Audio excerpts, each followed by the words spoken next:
Glenn, a little bit goes a long way. Thanks for that. Also, our rain can go a long way too, Paul, and we have some coming our way. A little bit, but it will go a long way. I mean, just to wash some of the pollutants out of the atmosphere, that would be helpful. And this is very light stuff on high-def Doppler at the moment, a lot of which is evaporating before it reaches ground level. But even that rain that's evaporating is adding moisture to the lowest levels of the atmosphere. So the next wave of rain has a better chance to actually hit the ground. We'll zoom in for a closer look here. And we have picked up a few hundredths of an inch of rain around Santa Rosa, Petaluma, over towards Yountville. We're going to have the best chance of adding up a tenth of an inch or more of rain north of the Golden Gate as we head through the rest of this evening and tonight. The rest of us, if you even get any measurable rain, it's going to be a few hundredths of an inch, but there are more chances farther down the line. We'll talk about that in just a second. This latest wave of rain, you can see it kind of falling apart in the dry air over the Bay Area, but there's more where that came from. We'll track it with Futurecast. We're going to see some light showers as we head through the next few hours, but the heaviest rain is going to start moving into the North Bay around 10 o'clock this evening. And I think Futurecast is overdoing the intensity a little bit. This looks like heavy downpours. Light to occasionally moderate rain is what we're going to be seeing. Dropping across the Bay Area, well, most of us are sleeping. The bulk of us getting the rain between about midnight and 2 a.m.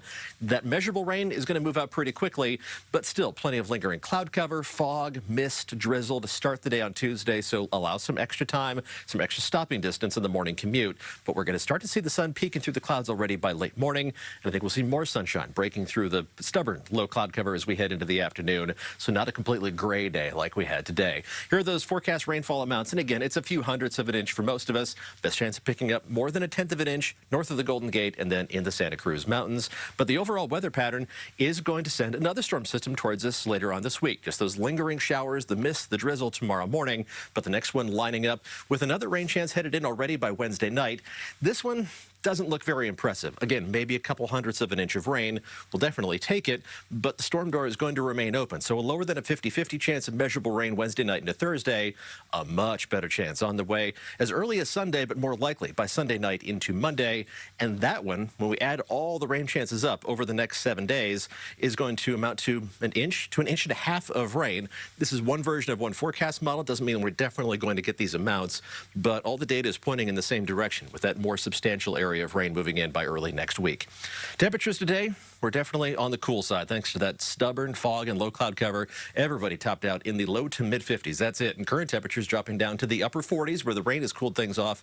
Otherwise still in the lower half of the 50s. It's not going to be a whole lot of variation by early tomorrow morning. Most of us in the mid to upper 40s to around 50 degrees. But once the sun breaks through the lingering cloud cover and fog, we are going to warm up to 2 or 3 degrees above average by Tuesday afternoon. That means low 60s for most of the Bay Area. Just a little bit cooler right along the coast with highs in the upper 50s, but that's not bad for early December either. Temperatures will back down. Tomorrow, the warmest day in the 7-day forecast. We'll be optimistic and put that shower icon in the forecast on Thursday, but it's not going to be a big rainmaker for us. Sunday and Monday, though, that one is more promising. Again, an inch to maybe an inch and a half of additional rainfall, and hopefully we can see even more as we head through the rest of next week.